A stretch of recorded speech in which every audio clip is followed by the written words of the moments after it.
Nuestro tema de hoy es la ingeniería genética, la tecnología del ADN recombinante.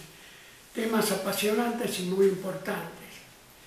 El padre de la genética, de la herencia, se le atribuye al abate George Mendel, austríaco, con las leyes de la herencia derivadas de estudios de plantas de guisantes.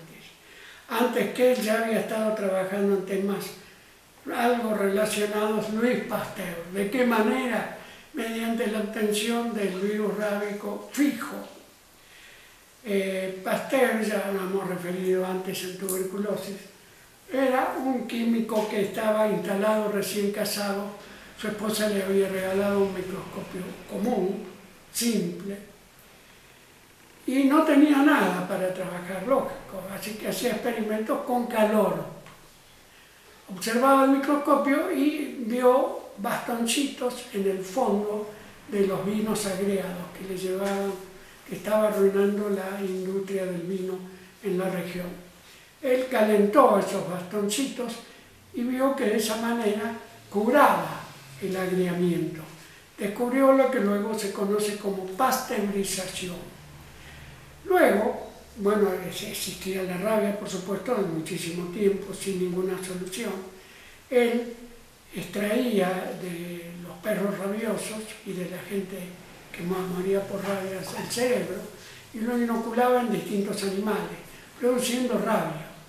Después de aproximadamente 80 inoculaciones en conejos, que desde luego morían de rabia, pero se hizo cada vez más aguda, cada vez más rápida la encefalitis del conejo, hasta fijarse en un número exacto de días. Esto es, obtuvo el virus fijo, es decir, atenuó el virus rábico.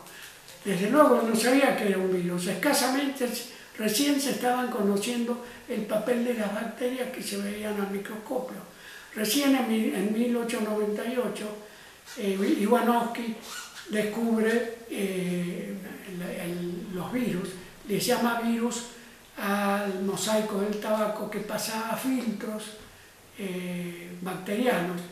Virus significa veneno, así que tampoco sabía que eran un producto vivo, creía que era un producto químico, que era un veneno, y por eso lo bautizó con el nombre de virus. Muchos años después, con los microscopios electrónicos, se pueden empezar a ver de que tenían una forma fija fuera del cuerpo de la persona afectada. Entonces, lo que descubre Pasteur son los virus atenuados, el virus fijo. Lapinizado, es decir, se había producido una mutante, así que entramos en nuestro tema con los mutantes. Sin saberlo, Pasteur entraba de esa manera en la historia de la genética viral, con la atenuación de los ácidos nucleicos, que veremos después. Para completar el tema, digamos de que ante un niño mordido en la cara por un perro o lobo rabioso que iba a morir con seguridad en pocos días, él usó entonces parte del cerebro lapinizado que tenía y desde luego pasteurizado, y de esa manera consiguió hacer desaparecer la rabia y se aplicó la vacuna. Bueno, entremos entonces antes de entrar en el tema, porque lo vamos a olvidar, digamos, argentinos muy capaces en ingeniería genética. Tenemos a Arturo Rubinstein, a Diego de Mendoza, de la Facultad de Ciencias Químicas de la Universidad de Rosario, y Marta Elgoyen, del INGEBER, Instituto Nacional de Genética y Biología Molecular. Estos dos últimos muy importantes. Bueno, en 1917, Thor en Francia y luego Derel en Canadá descubren los bacteriófagos, es decir, los fagos bacterianos, los virus bacterianos. No lo ven porque no había todavía microscopio electrónico, pero descubren el papel de los fagos bacterianos, es decir, en linfocitos, no en linfocitos, sino en linfangitis, que extraídas de bovinos, observan la lapinización que se producía, el aclaramiento, las calvas que se producían por efecto de los que se denominaron bacteriófagos, es decir, que comían las bacterias. Eran los fagos que posteriormente fueron visualizados bien y que ya hemos descrito. Vamos a volver sobre fagos más tarde, cuando veamos juntos la conjugación. Así que ya estamos entrando en el tema de la ingeniería genética. Digamos más o menos en el año 1944 en adelante, hasta 1962, con ya la dilucidación del papel de los ácidos nucleicos, se va completando el tema. Así que acá tenemos que nombrar a Watson y Crick en 1962 con el aclaramiento del papel que tenía el ADN bacteriano. El estudio del cromosoma bacteriano permitió completar todo el conocimiento que tenía el cromosoma, el papel de los cromosomas, tanto de las células eucariotas como de las procariotas. Nos vamos a referir sobre todo a los procariotas, que nos interesa muchísimo, es decir, el cromosoma bacteriano, que es único y a diferencia de las eucariotas no está rodeado de membrana nuclear, es un único cromosoma que incluso sería más grande que la bacteria, puesto que tiene, el de la Escherichia coli está medido, tiene 4.700 pares de kilobases, lo cual lo haría más grande que la medida de la bacteria, pero está súper enrollado y de esa manera entonces ocupa mucho menos lugar. El cromosoma bacteriano tiene la particularidad de que es estimulado por una ARN polimerasa en un lugar denominado promotor, y de ahí se va a generar la promoción de todos los elementos constituyentes de la bacteria, es decir, se va a dar lugar a la génesis de una nueva bacteria. Entonces, tenemos una ARN polimerasa que, situándose sobre un promotor, inicia el estímulo del gen de tal manera de que comienza a hacerse la lectura de los codones. Empiezan a aparecer palabras de la genética. El codón son series de 3 letras, 3 ácidos nucleicos, es decir, el ADN, el ácido desoxirribonucleico, está constituido por 4.700 kilobases en la Escherichia coli. Cada una de estas tiene 3 ácidos nucleicos que se designan con bases, y cada grupo de 3 son codones. Entonces, la ARN polimerasa y el ARN mensajero comienzan la lectura de los mismos, y cada uno va a significar un aminoácido de la futura, el futuro polipéptido y de la futura proteína. Entonces, hay 20 aminoácidos, pero hay 64 codones. De los 64 codones, hay 61 codones con sentido, que dan origen a los 20 aminoácidos, lo cual significa que hay incluso hasta grupos de 6 codones distintos, es decir, supongamos agrupamientos de GGA o AAT, es decir, distintos agrupamientos de purinas y de pirimidinas, cada uno de los cuales va a significar un aminoácido. Entonces, cada uno de estos codones significa un aminoácido, y de esa manera se va a ir haciendo la lectura de un grupo de codones, y van a terminar en codones antisentido o sin sentido, donde se finaliza la lectura de la palabra del del polipéptido que va ahí agrupándose en genes para constituir una determinada proteína. Tenemos ahora entonces una nueva palabra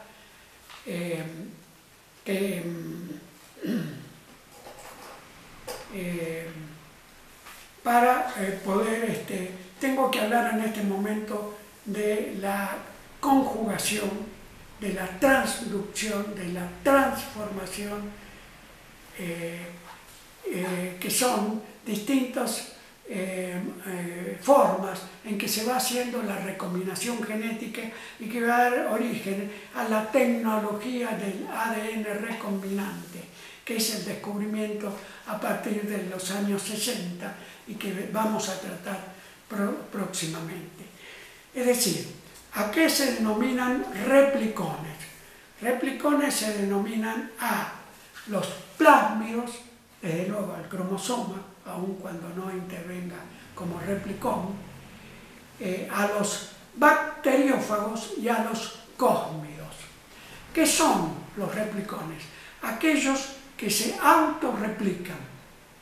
Y el primero que vamos a tratar fue el que se descubre en 1944, que da origen a la conjugación, que son los plásmidos. Los plásmidos son elementos también constituidos por ácido desoxirribonucleico, mucho más chicos que el DNA de la bacteria, del cromosoma, a tal punto que puede haber uno con una serie de 250 kilobases a 50, desde luego mucho más chiquititos. Esos están en el citoplasma y también se reproducen, se multiplican. Entonces, los plásmidos, tenemos plásmidos C, V y R. Los plásmidos C de la conjugación. ¿Qué es la conjugación?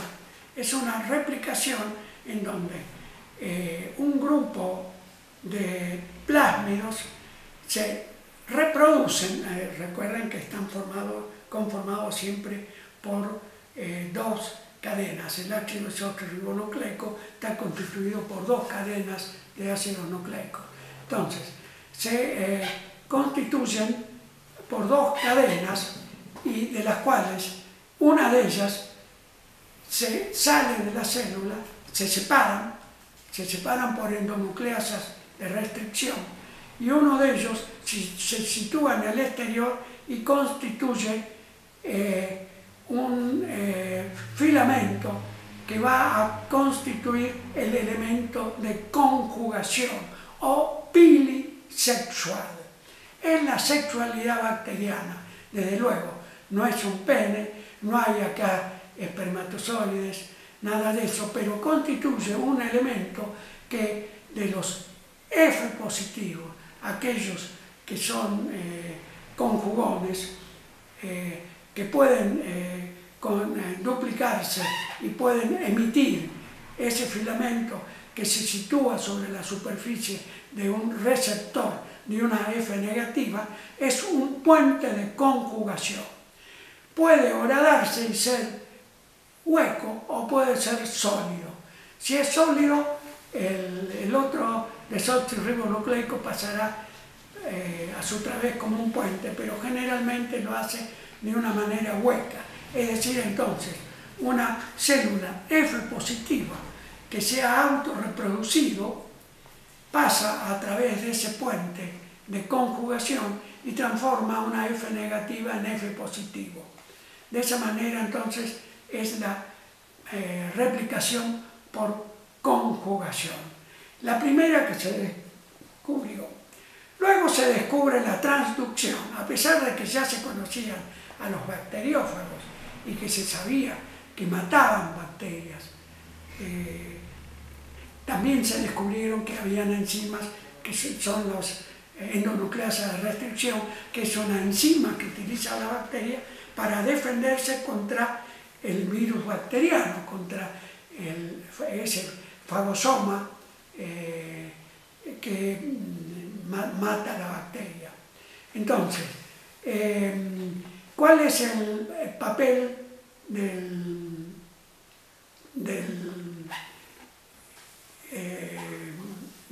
virus que estamos describiendo en este momento? Primero, matar la bacteria, desde luego, y de esa manera eventualmente puede ser utilizado en medicina.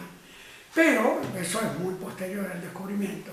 Sí, lo que se descubrió primero fueron los episomas, es decir,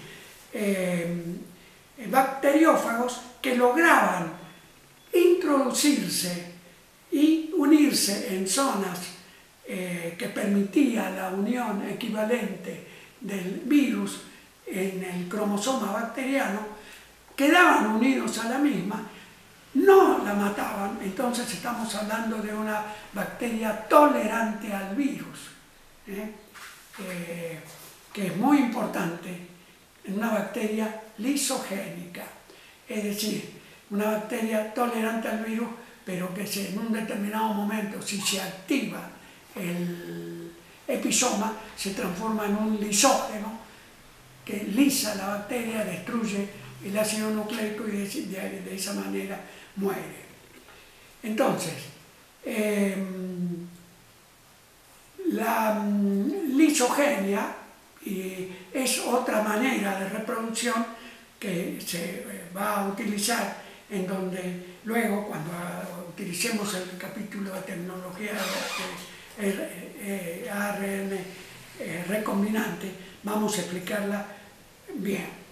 El tercer elemento son los de la transformación a través de los transposomas, que son sectores de ácido nucleico. Por ejemplo, una bacteria que muere, se puede utilizar parte de ese cromosoma que queda liberado y entrar a través de porina de una bacteria que esté en reproducción en ese momento, única que admite la entrada. Es decir, una bacteria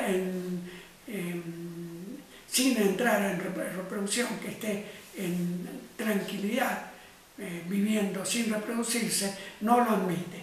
Pero sí una que está reproduciendo y dando una curva de aumento aumento bacteriano, entonces sí admite a través de poros bacterianos la entrada de un elemento genético de parte del DNA de otra bacteria, que pasa a través de sus poros. A través entonces de esas endonucleasas de restricción, elimina una de las dos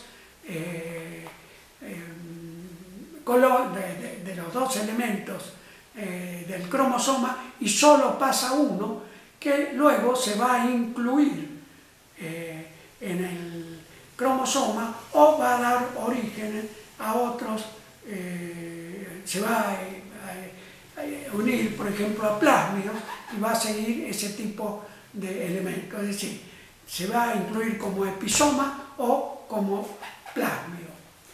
El otro elemento a describir son los cósmidos. Los cósmidos son una mezcla de virus bacteriano que tiene un elemento genético COS que se ha unido a un plásmido, y eso constituye un cósmido que penetra en una bacteria y se multiplica en forma de plásmido. Entonces, vamos a entrar en la recombinación bacteriana, en la tecnología de ADN recombinante. Acá entramos en factores que tienen ya muchos años, que han dado lugar a muchas cosas útiles y que han dado lugar también a muchos problemas, a juicios. No olviden acá el juicio famosísimo Maynard, no voy a decir el nombre de la corporación química, que en Canadá hubo un juicio muy importante debido a Maynard era una persona cultivador que fue denunciado por esta corporación debido a que se lo acusó de que tenía el elemento químico utilizado tan comúnmente también en nuestros campos. No voy a decir los nombres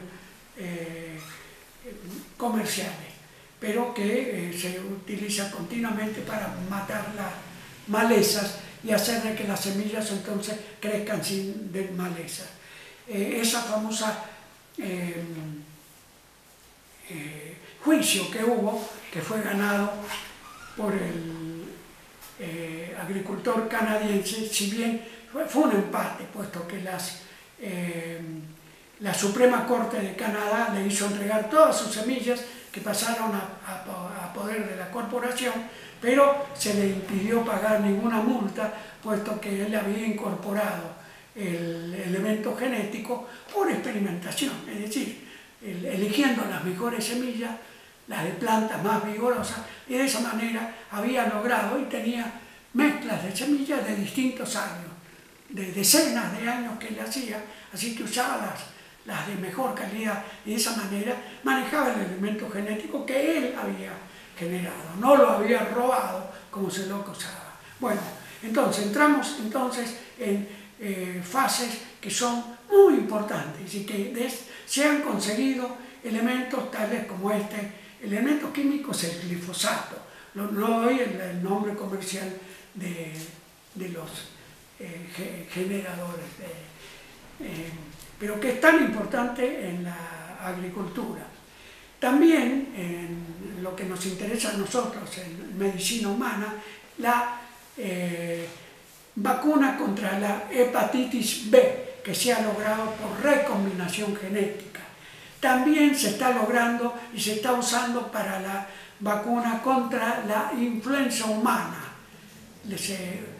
contra la H1N1 y H3N2 y contra la B de cada año. Se consigue entonces la trivalente, además del factor coestimulante para la vacuna.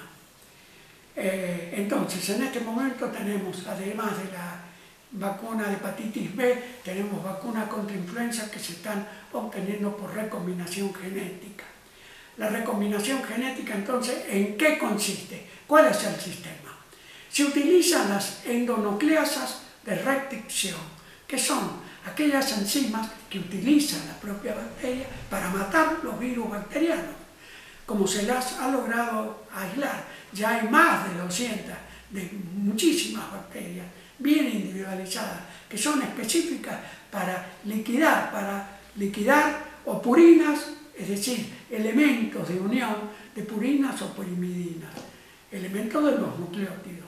Entonces, se utilizan estas endonucleasas y de esa manera se logra constituir un elemento puro. Se separan las cadenas, se toma una cadena, es decir, supongamos que queremos hacer algo moderno, la vacuna contra influenza moderna. Se ve del hemisferio norte cuál es el antígeno de hemaglutinina que está circulando en el hemisferio norte. La hemaglutina es uno de los dos, la otra es la neuraminidasa, los dos antígenos superficiales que hacemos anticuerpos contra ellos. Entonces, se elige cuál es la parte de los nucleótidos nuevos constituyentes del antígeno.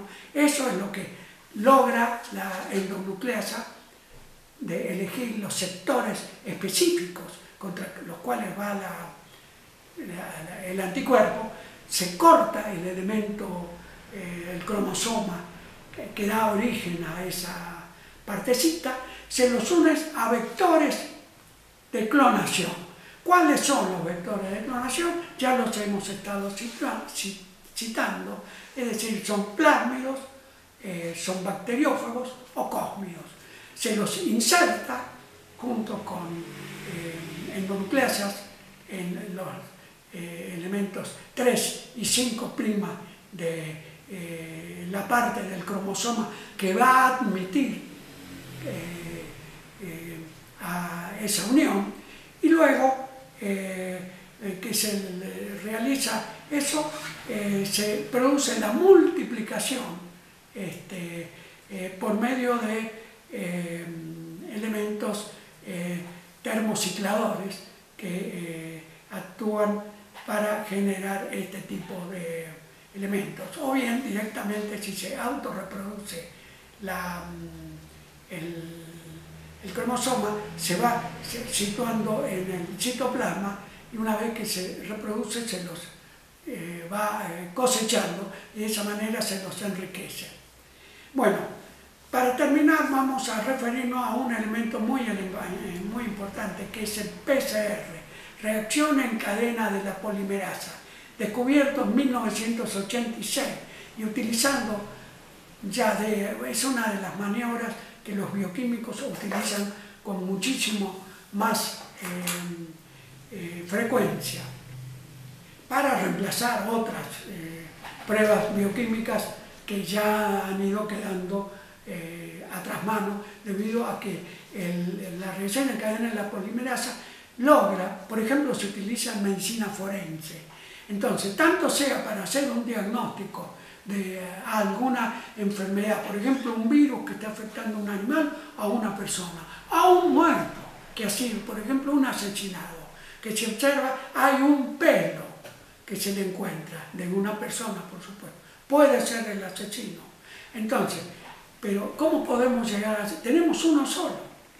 ¿Cómo se logra esto? Bueno, con la endonucleasa de restricción, entonces se separan las cadenas por medio de estimulantes especiales que se unen en las partes 3' y 5' de ese cromosoma, se los une a vectores de clonación, y luego por medio de termocicladores se realizan a temperaturas de distintas temperaturas la reproducción de la misma, hasta obtener un número importante. Al principio el original fue a 90 grados 5 minutos, eso logró la separación de las dos cadenas, pero luego se utilizan otras temperaturas menores.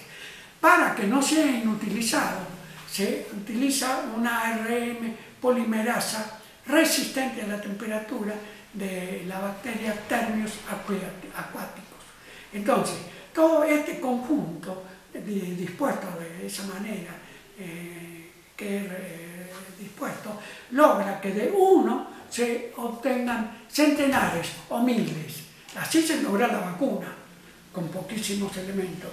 Y de esa manera también se reproducen muchísimos elementos cromosómicos de ese pelo, que luego se colocan en genes de agarosa y se individualizan, y se puede reproducir y ver qué elemento es, qué tipo de polipéptido, qué tipo de cromosoma, y de individualizar a qué persona pertenece, por ejemplo, ese pelo.